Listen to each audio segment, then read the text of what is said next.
अस्सलाम वालेकुम। पिछली वीडियो में हमने देखा शैलो फाउंडेशन जो है उसके बारे में, हम सेटलमेंट जो है वो किस तरह चेक करते हैं। तो शैलो फाउंडेशन की बात कर रहे हैं अभी हम।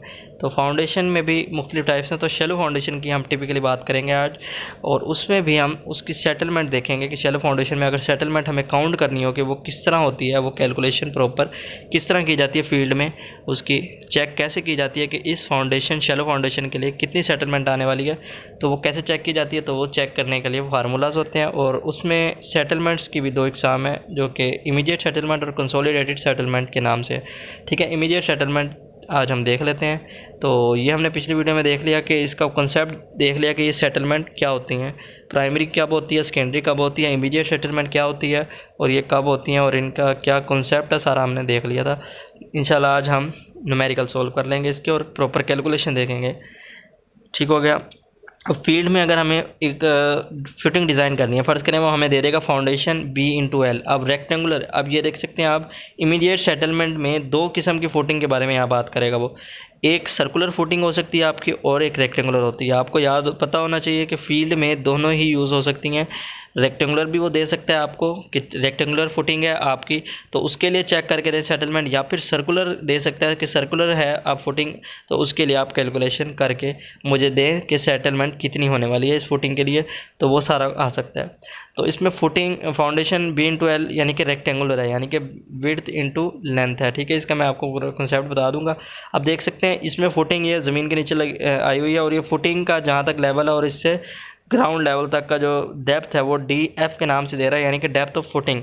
ठीक है, इस पे QL का एक UDL लगा हुआ है, जो कि नेट आपको कह सकते हैं ये स्ट्रेस है। ठीक है, स्ट्रेस लगी हुई है पर यूनिट एरिया, इसका एरिया पे लगा हुआ है पूरे पे।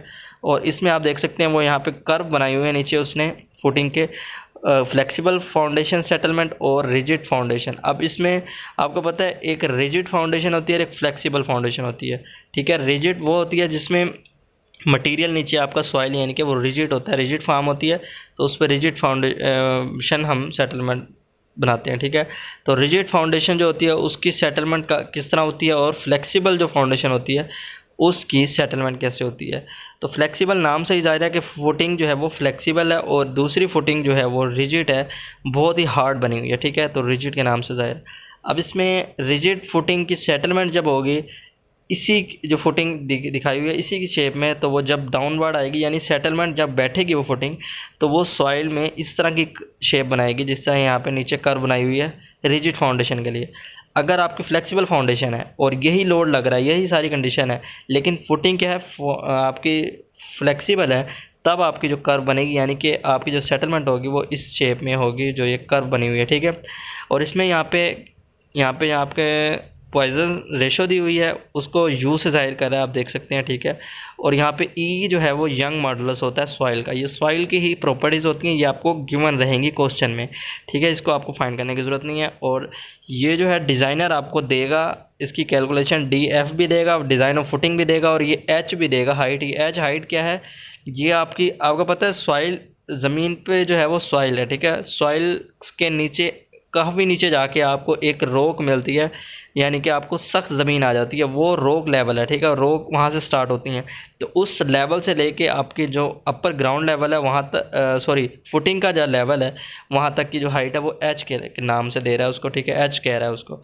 तो ये आपको चीज़ें क्लियर होनी चाहिए प्रॉपर, ये डायग्राम क्लियर होनी चाहिए। इसके बाद हम नेक्स्ट प्रोसीड करते हैं। इसमें इमीडिएट सेटलमेंट करने जा रहे हैं। वो इमीडिएट सेटलमेंट के लिए वो बता रहा है कि यहाँ पे फार्मूलाज गिवन है। अब आपको ये फार्मूले याद होने चाहिए। ठीक है, अगर आप सेटलमेंट काउंट करना चाह रहे हैं, इमीडिएट सेटलमेंट देखना चाह रहे हैं। ठीक है, तो इसमें मुख्तलिफ कंडीशन के मुताबिक मुख्तलिफ फार्मूलाज हैं। अब फ्लेक्सिबल फाउंडेशन के लिए अलहदा फार्मूलाज हैं और रिजिड फाउंडेशन के लिए अलहदा फार्मूलाज हैं। पहले मैं आपको बता देता हूँ कि इसमें फ्लेक्सिबल फाउंडेशन जो है उसमें अगर आपने फुटिंग के कॉर्नर पॉइंट पे अगर आपने सेटलमेंट फाइंड करनी है कि उस कॉर्नर पॉइंट पे कितनी सेटलमेंट होने जा रही है, तो वो चेक करने के लिए ये फार्मूला है पहला। उसके बाद सेंटर पे अगर फुटिंग में काउंट करना है तो ये वाला अगला फार्मूला है। और एवरेज फाइंड करनी है, मींस के टोटल टोटल जो हर पॉइंट पे, ठीक है, आपने सेटलमेंट काउंट की ठीक है, हर पॉइंट पे फुटिंग के मिनिमम मतलब करीब करीब के डिस्टेंस पे कुछ इंटरवल पे फाइंड किया और उनका एवरेज ले लिया, तो वो सेटलमेंट काउंट करने के लिए ये फार्मूला है जो एंड में गिवन है। इसमें सिर्फ जो एंड में ए गिवन है, जो ये ए नहीं है, ये अल्फ़ा है, ठीक है, ये अल्फ़ा एवरेज के नाम से है। अगर आपने एवरेज कैलकुलेट करना है तो यहाँ पे अल्फ़ा एवरेज आ जाएगा, अदरवाइज़ अल्फ़ा ही रहेगा जैसे कि टॉप में है, ठीक है। इसमें अल्फ़ा का फार्मूला यहाँ पे नीचे गिवन है, यहाँ पे 1/पाई इंटू लॉग, ठीक है, एंटी लॉग, और इसमें अंडर रूट एम यहाँ पे क्या है, L/B है, और एच यहाँ पे क्या होता है कि इन्फिनिटी होता है। मींस कि आपका जो है जहाँ पे फुटिंग दिया, फुटिंग से नीचे जो है आपकी रोक लेवल है वो बहुत दूर है, बहुत दूर है, इतना दूर है कि वो इन्फिनाइट उसको कह रहा है, ठीक है। अब रिजिड फाउंडेशन की तरफ आ जाते हैं। अगर आपने रिजिड फाउंडेशन की बात कर रहे हैं और आपकी फाउंडेशन वहाँ पे जो आप बना रहे हैं वो रिजिड है, बहुत हार्ड है, तो उस केस में आपने सेटलमेंट काउंट करनी है, कैलकुलेट करनी है, वो इस फार्मूले से करनी है जो कि नीचे आपको यहाँ पे शो हो रहा है, ठीक है, ये वाला फार्मूला। इसमें अल्फ़ा आर यहाँ पे उसने लिखा हुआ है, तो अल्फ़ा आर कुछ नहीं है, ये सिर्फ रिजिड के नाम से आर यहाँ पे लिखा हुआ है, रिजिड को जाहिर कर रहा है कि ये अल्फ़ा जो है वो रिजिड के लिए है, और यहाँ पे L/B के नाम बताया हुआ है कि ये क्या क्या चीज़ें हैं, ठीक है। इसके बाद मैं आपको यहाँ पे बता देता हूँ कि corner point centre clear image दिखा देता हूँ इसकी। ये देख सकते हैं यहाँ पे मैंने इसके एक थोड़ा सा नोट्स बनाने की कोशिश की है। यहाँ पे इमीडिएट सेटलमेंट के बारे में उसने बताया, यहाँ पे B/L देखें, यहाँ पे टॉप लिखा हुआ है, ठीक है, तो ये टॉप प्लान व्यू है इसका, ठीक है, फुटिंग का। ऊपर से देखेंगे तो ये विड्थ और लेंथ इस तरह शो होगी। मैं प्रॉपर कोशिश कर रहा हूँ कि आपको समझ लग सके प्रॉपर, तो इसलिए मैंने डायग्राम बना दिया। और इसमें यहाँ पे देख सकते हैं इसी फुटिंग में आपको मैंने सेंटर पॉइंट भी बता दिया फुटिंग का ये होगा। अगर सेंटर पॉइंट पे आपने सेटलमेंट फाइंड करनी है तो वो यहाँ फाइंड करें। कॉर्नर्स पॉइंट भी बता दिया कि कॉर्नर पॉइंट्स कौन से होंगे, ये कॉर्नर एज पॉइंट जो होते हैं, और इन सब पॉइंट्स का अगर आप एवरेज ले लें तो ये एवरेज सेटलमेंट आ जाएगी, ठीक है, इस पूरी फुटिंग के लिए। और इसमें आपको केस जो दो गिवन होंगे फ्लेक्सिबल पेमेंट के लिए, दो केस गिवन है आपको यहाँ पे। एक केस है जिसमें एच जो है इनफाइनाइट है, यानी कि आपकी फुटिंग से लेकर रोक सरफेस लेवल जो है वो बहुत दूर है, बहुत दूर है, जो कि इनफाइनाइट के इक्वल है। लेकिन दूसरा केस है वहीं पे कि अगर वो आपको बता देता है कि फील्ड में कंडीशन ऐसी है कि आपकी जो ज़मीन है वो सख्त ज़मीन जो है वो जल्दी आ जाती है, यानी कि उसकी डेप्थ कम है, यानी कि फुटिंग के डेप्थ बॉटम से लेके जो आपका रोक लेवल है यानी कि हार्ड सरफेस है वो करीब है, मीन्स कि उसकी डेप्थ जो है वो काउंटेबल है, वो काउंट कर सकते हैं आप, तो वो इनफाइनाइट से कम है, तब जो केस होगा वो केस 2 यूज़ करेंगे, यानी कि केस 2 के फार्मूले जो हैं आप वो यूज़ करेंगे। और इन दोनों में यहाँ पे डेप्थ और फुटिंग जो इक्वल टू 0 भी हो सकती है। और इसमें आपका यहाँ पे मैंने बता दिया कि ये चीज़ें क्या हैं। एस यहाँ पे क्या किस चीज़ से, एस जो है सेटलमेंट है, ठीक है, प्रॉपर सेटलमेंट जाहिर कर रही है एस।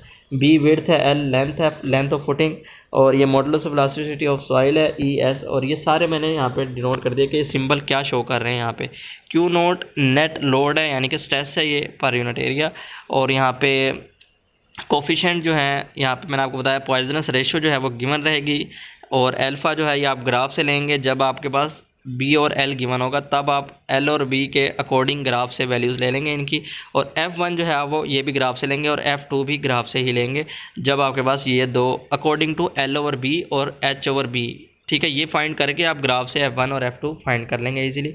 तो F1 A1 और यहाँ पे A2 भी ये भी ग्राफ से लेंगे, और Q यहाँ पे जो है वो एक्सटर्नल लोड है, ठीक है। और एक्सटर्नल लोड अगर आपने फाइंड करना है, एक होता है इंटरनल, ठीक है, जो उसका अपना लोड सेल्फ कह सकते हैं, और एक्सटर्नल जो उसके ऊपर आने वाला लोड है एक्सटर्नल लोड कहलाता है। वो एक्सटर्नल लोड कैसे फाइंड करेंगे, वो फाइंड करेंगे यहाँ पे गैमा जो सॉइल का गिवन होगा और उसमें डेप्थ ऑफ फुटिंग मल्टीप्लाई कर देंगे तो एक्सटर्नल स्ट्रेस आ जाएगा, ठीक है। लोड की वजह से एक्सटर्नल जो लोड लग रहा है उसकी वजह से जो उसमें स्ट्रेस क्रिएट हो रहा है, प्रोड्यूस हो रहा है, वो फाइंड कर लेंगे इस तरह, ठीक है। अब चलिए हम फार्मूलाज देख लेते हैं इसके। तो इसके बाद यहाँ पे ये तो था हमारा केस नंबर 1, ठीक है, केस नंबर 1 जिसमें आपका जो है ये एच जो है वो इक्वल टू इनफाइनाइट है, ठीक है। रिजिड और फ्लेक्सिबल के फार्मूले हैं जब आपका एच जो है वो इक्वल टू इनफाइनाइट है। अब जब आपके पास अच्छा ये देख सकते हैं आप यहाँ पे अल्फ़ा कैसे फाइंड करेंगे। अल्फ़ा यहाँ पे ग्राफ गिवन होगा आपके पास, ठीक है, ग्राफ मिला आपके पास होगा, ग्राफ से आप फाइंड कर लेंगे।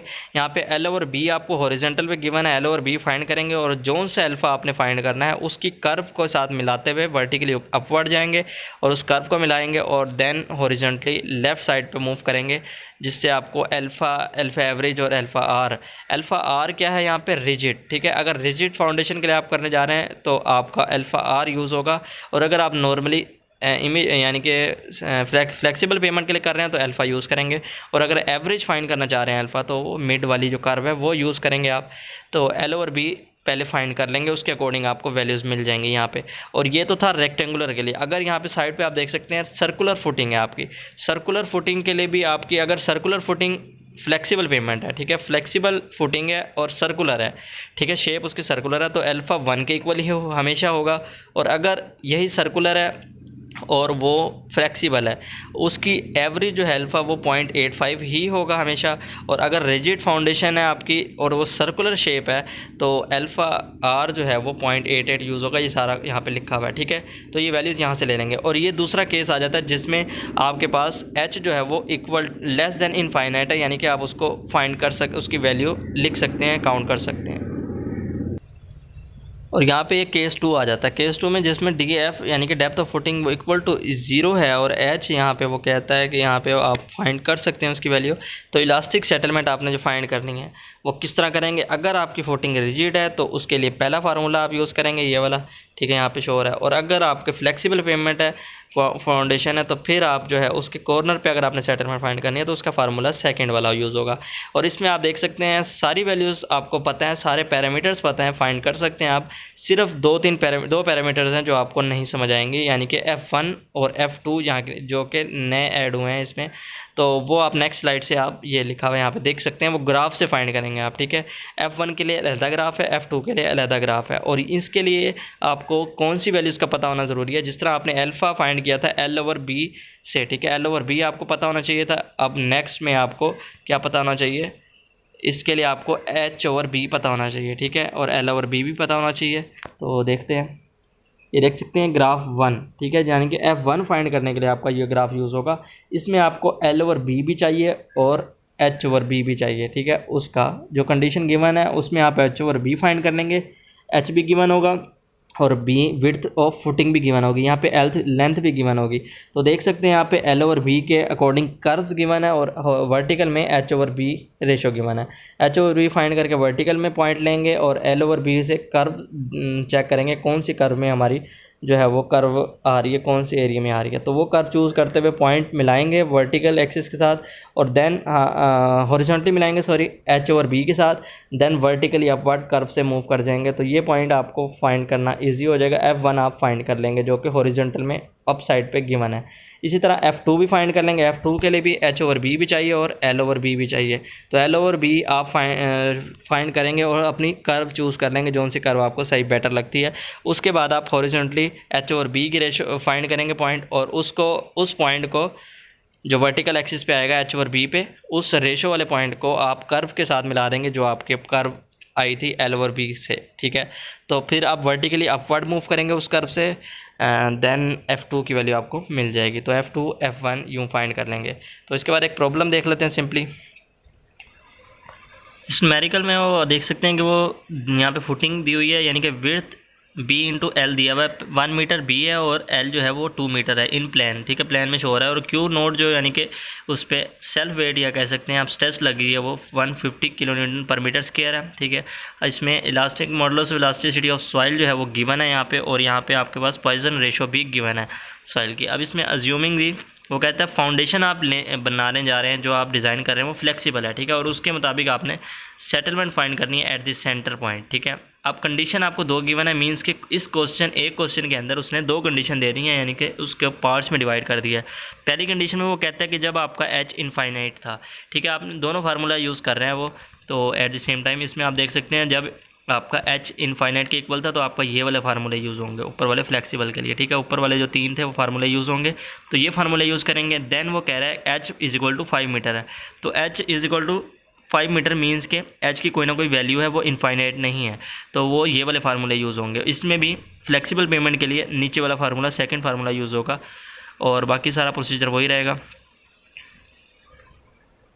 और ये देख सकते हैं इन दोनों केस में यानी कि डेप्थ ऑफ फुटिंग वो इक्वल टू 0 है। तो इसमें पहला हम वही फार्मूला लगा लेते हैं, ठीक है, जब आपका H इनफाइनाइट के इक्वल था। तो L/B रेशो फाइंड की, इसके अकॉर्डिंग हमने अल्फ़ा फाइंड कर लिया। अल्फ़ा कहाँ से लिया? L/B के अकॉर्डिंग। L/B की रेशो हमारी 2i, और यहाँ से हम अल्फ़ा कैसे निकालेंगे फ्लेक्सिबल के लिए? तो उसके लिए यहाँ पे कर्व गिवन है, ये देख सकते हैं, इसमें अल्फ़ा हमें फाइंड करना था। तो ये देख सकते हैं L/B 2 आ गया। 2 के अकॉर्डिंग आप जाएँ अल्फ़ा वाली कर्व पे जाएँ वर्टिकली अपवर्ड, और इस पर हॉरिजॉन्टली लेफ़्ट साइड पे आप मूव करें तो 1.5 के इक्वल कोई चीज़ हमारे पास पॉइंट आ जाता है। तो अप्रॉक्सीमेटली 1.53 आ रहा है, तो वही वैल्यू उसने यहाँ पे ले ली है। अब यहाँ पे सारी वैल्यूज़ पुट की उसने फार्मूले में, ठीक है, वो वैल्यूज़ आ गई हैं। इसके बाद आपने सेकंड फार्मूला लगाना है, मीन्स के सेकंड पार्ट करने जा रहे हैं अब। तो h=5 है, तो इसके लिए आपका ये वाला फार्मूला यूज़ होगा, ठीक है। इसमें ये सेकंड वाला फार्मूला यूज़ होगा फ्लेक्सिबल पेमेंट के लिए। ये फार्मूला यूज़ करेंगे, सारी वैल्यूज़ हमें नोन है, इसमें f1 और f2 अननोन है। तो उसके लिए हमें ये कर्व चाहिए, और इस कर्व के लिए हमें h/b और l/b की रेशो चाहिए, वो हम फाइंड कर लेते हैं।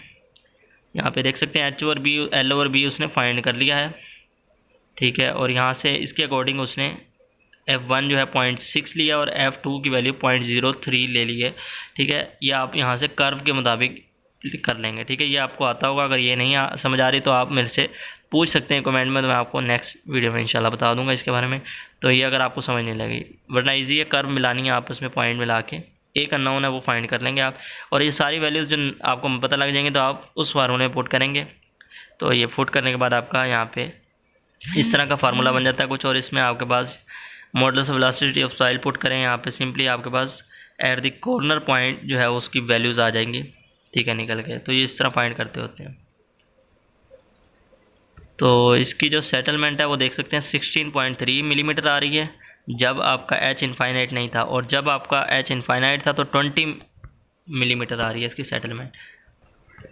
इसके बाद यहाँ पे हमारी इमीडिएट सेटलमेंट हमने कैलकुलेट कर लिया हर तरीके से, ठीक है। इसके बाद हम कंसोलिडेटेड सेटलमेंट काउंट करने के फार्मूला देखेंगे, लेकिन आप देख सकते हैं यहाँ पे कई मेथड हैं। इमीडिएट सेटलमेंट फाइंड करने के लिए भी हर साइंटिस्ट ने अपना मेथड दिया। अब यहाँ पे बाउल्स मेथड है नेक्स्ट जो आ रहा है, ठीक है, उसके लिए अलहदा इक्वेशंस हैं, थोड़ी बहुत मिलती जुलती हैं, ऑलमोस्ट इक्वल टू, ठीक है, इक्वल है। तो इसमें आप बाउल्स एक इक्वेशन आएगी, उसमें आप इमीडिएट सेटलमेंट ही काउंट करेंगे, फाइंड करेंगे, जिस तरह के प्रीवियस आपने किया। तो ये इसने 1982 में दिया था अपना इक्वेशन, ठीक है। और जो हमने अभी अभी पढ़ा इमीडिएट सेटलमेंट, ये फार्मूला सारे पढ़े, ये जो था ये हार ने दिया था, ठीक है। हार साइंटिस्ट था, 1966 में इसने ये फार्मूलाज दिए थे, ये ज़्यादा एक्यूरेट माने जाते हैं। तो ये हमने देख लिया पहले, तो इसके हमने प्रॉपर एक आप कह सकते हैं न्यूमेरिकल भी सोल्व कर लिया, तो आपको समझ लग गई होगी। ये काफ़ी इजी है करने में। और दूसरा ये बॉल्स वाला मेथड है, आप इसके ज़रिए इन दोनों को एक दूसरे को अपनी कैलकुलेशन को चेक कर सकते हैं, मींस के रीचेक कर सकते हैं अपनी कैलकुलेशन को कि आपका आंसर सही आ रहा है या गलत आ रहा है, ठीक है। तो दोनों कर लें आप एट द सेम टाइम, तो दोनों की कैलकुलेशन आप मैच कर सकते हैं। तो ये मेथड भी मुश्किल नहीं है, ये हम नेक्स्ट लेक्चर में देखेंगे इंशाल्लाह।